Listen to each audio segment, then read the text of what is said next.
ভাইরা আমার, যুবক ভাইদের জন্য সবচেয়ে বড় কথা হলো কোরআন এবং হাদিসের ইলম অর্জন করবেন। একটু একটু করে কোরআন এবং হাদিসের ইলম অর্জন করবেন।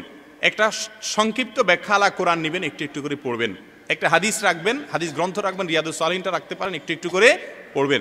ডক্টর খন্দকার আব্দুল্লাহ জাহাঙ্গীর রহমাল্লাহ রচিত ইসলামী আকিদা, রাহে বেলায়াত, ইহাউ সুনান, পোশাক, দেহসজ্জা, এই সমস্ত বইগুলো রাখবেন এবং একটু একটু করে পড়বেন। ইলম অর্জন করা হলো সবচেয়ে বড় বিষয় এক।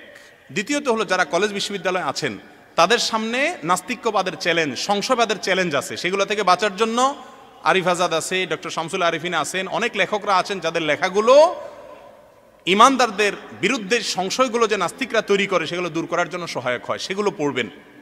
কারণ আমাদের যেই পরিবেশে যে ধরনের বাধা আসে সেগুলো মোকাবেলা করার জন্য সেই ধরনের ইলম এবং নলেজ, জ্ঞান আমাদেরকে অর্জন করতে হবে, সেটা করবেন।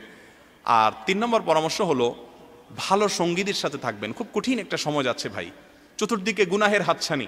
এজন্য যেই দোস্ত নেককার, আমি ব্যক্তিগতভাবে আপনাদেরকে বলি, আমি এখনো চেষ্টা করি কোনো লোককে যদি দেখি মুখলেস, ইয়াং মানুষ অথবা একজন কলেজের প্রফেসর মানুষ বা সাধারণ মানুষ, কিন্তু দেখি লোকটা মুখলেস, আল্লাহওয়ালা, হারাম থেকে বাঁচার জন্য যুদ্ধ করে, আমি পাগলের মতো তার কাছে ছুটে যাই, সকাল বিকাল তাকে ফোন দেই, ইনবক্সে চ্যাট করি। কেন?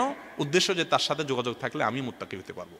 এই জন্য যুবক ভাইয়ারা খুঁজে খুঁজে দেখবেন কোন যুবক হারাম থেকে বেঁচে থাকার জন্য ইমানি পাওয়ার আছে, জীবন চলে গেলে হারামের ধারা কাছে যায় না, ইমান শক্ত, এরকম তাদের সাথে উঠা বসা করবেন। যত বেশি তাদের সাথে সম্পর্ক করবেন তত বেশি আপনি ভালো হতে পারবেন। সোহবত, ইয়া আইয়ুহাল্লাযীনা আমানুত্তাকুল্লাহ ওয়া কুনু মাআস সাদিকিন। শুধুমাত্র ইলম অর্জন, বই পুস্তক পড়লেই হবে না, ভালো মানুষের সান্নিধ্য অর্জন করতে হবে।